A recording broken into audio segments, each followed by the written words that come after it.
Warnung: Dieses Video enthält wirkliche Wissenschaft, kein Voodoo oder Magie. So, Wolken beobachten ist heute das Thema. Na gut, ich bin für alle Fragen offen. Fangen wir von vorne an. Was sind Kondensstreifen? Sie bestehen aus Eiskristallen, also Wasser, das in einem Objekt kondensiert, friert und sich in der Luft verteilt. Zu dem, was wir dann Wolken kennen. Was können wir also theoretisch herausfinden über diese Objekte, ohne unseren gemütlichen Stuhl verlassen zu müssen?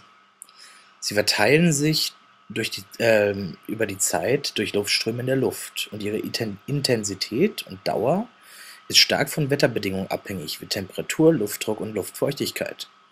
Das bedeutet, dass diese an 2 Tagen mit verschiedenen Wetterbedingungen unterschiedliche Ausmaße annehmen können. Und was sieht man, wenn man das natürlich nicht weiß und noch nie von einem Barometer gehört hat? Eine Verschwörung! Schnell! Holt die Tinfoilhüte! Die einzigen Beweise, die hier in diesem Video gebracht werden, sind 5 Stunden Filmmaterial von Kondensstreifen am Himmel. Jetzt mal eine ehrliche Frage an alle, die daran glauben. Was sind eure Beweise? Ihr wollt mir doch nicht echt erzählen, dass die Dauer, wie lange die Kondensstreifen im Himmel bleiben, euer einziger Beweis ist, oder? Was ist wahrscheinlicher, dass die Treibstofffirmen, Piloten, Bodenpersonal weltweit alle eingeweiht sind und einen Plan vor sich liegen haben, an welchem Tag alle Flugzeuge sprühen, oder dass an manchen Tagen das Wetter die Kondensstreifen einfach länger am Himmel hält? Na gut, wenn Logik nicht funktioniert, aus was bestehen denn eure Chemtrails? Barium und Aluminium? Nun, hier kommt das Interessante. Manchmal, aber nur manchmal stehen die Sterne an den richtigen Positionen, das Wetter spielt mit und jemand, der das Video sieht, hat das Wissen und die Ressourcen, etwas zu tun. Barium bildet mit Schwefelsäure in Wasser unlösliches Bariumsulfat. Was bedeutet, wenn man Regenwasser nimmt und konzentrierte Schwefelsäure hinzugibt, müsste sich ein schwerlöslicher Niederschlag bilden und nein, kein Barium anwesend. Aluminium bildet, wenn man es mit stark verdünnter Kobaltnitratlösung vermischt und auf einer Magnesiumrinne unter einer Bunsenbrennerflamme glüht, das sogenannte Tenarzblau, ein blaues Spinell, Kobalt-Aluminiumoxid sozusagen. Nein, in dem Regen befand sich auch kein Aluminium. Nächster. Quarz, übrigens ohne T, ist Siliziumoxid, auch bekannt als Sand oder Glas. Habt ihr Angst vor Sand? Auf den Rest könnte ich persönlich noch nicht testen, aber wenn euch die oberen 3 Tests noch nicht gereicht haben, kann ich den lieben Janne Blasius mal nach Rat fragen. Aber das Tollste an der ganzen Verschwörungstheorie ist, es gibt nur eine Atmosphäre. Wer auch immer hinter den Ganzen stecken würde, inklusive dem ganzen Flughafenpersonal, würde das Zeug versprühen, obwohl sie genau dieselbe Luft atmen wie wir auch. Wie dumm wäre das? Aber ist das wirklich alles? Haben die Kondensstreifen im Himmel keine sonstige Auswirkung auf Flora und Fauna? Nein. In der Flugsperre nach dem 11. September haben Forscher beobachtet, wie lange Kondensstreifen wirklich am Himmel sind. Und es sind relativ erschreckende Zahlen. Flugzeuge haben eine starke Wirkung auf Umwelt und Klima. Aber das Einzige, was man dagegen tun kann, ist den Menschen einzubläuen, dass sie von Frankfurt nach München nicht fliegen müssen oder bessere Transportmittel erfinden. Das Einzige, was falsch läuft, ist die eigene menschliche Dummheit. Wir schaffen es nämlich ganz allein, uns umzubringen. Dazu brauchen wir keine Illuminaten oder Bilderberg-Gruppe.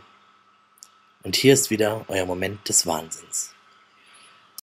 Let me see if I understand this right. That everything we really know about what is going on in our world and all the institutions like government, religion, banking, organized crime, they really are all part of I guess you'd call it a conspiracy that reptilians... Well, I call them interdimensionals. Okay, but I read what you wrote. Yeah. Your words.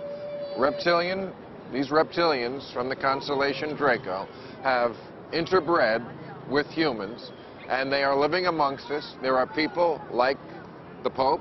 You talk about George Bush, his father, the president. Yep. The royal family in England, Tony Blair. They take human form, but behind closed doors, they can shift back to their reptilian form. I need to know how you know this. I've been researching this stuff for 20 years. How can you research it? I've been to more than 40 countries doing it. This is where the idea of the divine right to rule comes from. The divine right to rule because of what? Because of your bloodline, because of your DNA. This goes right back to the ancient world. Why do we need reptiles for that? People, human beings, are schmucky enough to want to rule over each other. Listen, you can tell me anything you believe, and I can start taking it apart on the basis of a little chat in front of this place, right? But what I'm authors saying all the time summarize their works in television interviews. And that's what I'm trying to tell you. Okay. If you look at the ancient world, all over the ancient world, you find the same recurring story of the interbreeding between humans and non-humans, which invariably are depicted in a reptilian form, creating hybrid bloodlines, the bloodline of the gods. And you look at the symbolism of the serpent all over the place, and you put it together with everything else, and people just have to look at the information and decide if they want to believe it. But why, if they have control of everything, why would they reveal themselves with all these serpent clues? What does that benefit them? Well, they don't reveal themselves, do they? They certainly But they seem deliberate. They certainly haven't convinced you, have they? The thing is that... But you've also talked about getting a message from a spiritual messenger. No? There are so many aspects to this that people need to know before the apparently ridiculous makes sense. Didn't you say that you saw the Pope just for a second have his reptilian face? No, I didn't say that about any Pope, no. I read that. The eyes, well, you didn't read it in my book. I also read you said Chris Christopherson. No, I didn't say that. I was quoting someone else. What makes you think Bush is for sure? Well, not least because of the number of people, ridiculous number of people who have told me over the years that they've seen Father Bush shapeshift many times. So when they get caught shapeshifting, it's because they can't control that? It comes out every once in a while, like sometimes, a tick? yeah. I mean, do they ever like go for a bug? Again, you were never communicated with by any sort of supernatural entity. Well, I don't know why you can't answer that question, yes or no. I have had great inspirations of knowledge that this is how things are from time to time. And prophets might describe something like that in a similar language, might they not? Yes, they might, and they might be right. But I'm not then standing up and saying, the Almighty has spoken to me, this is the truth, you must believe it, otherwise you won't go to heaven, and these will be all the consequences for not believing me. When I started talking about these concepts, I went through just fantastic ridicule. Anyone that is talking about things so different from the norm is going to be ridiculed by reflex action. I mean, I used to be a journalist, mate. I used to be a television presenter. I knew what the bloody consequences were of talking about this stuff. I mean, are you kidding? Whoa, he thinks the world's run by lizards? You have to be true to yourself. And what I do is I let the information guide me, not preconceived idea. What do you think this world will look like in 500 years, 1,000 years?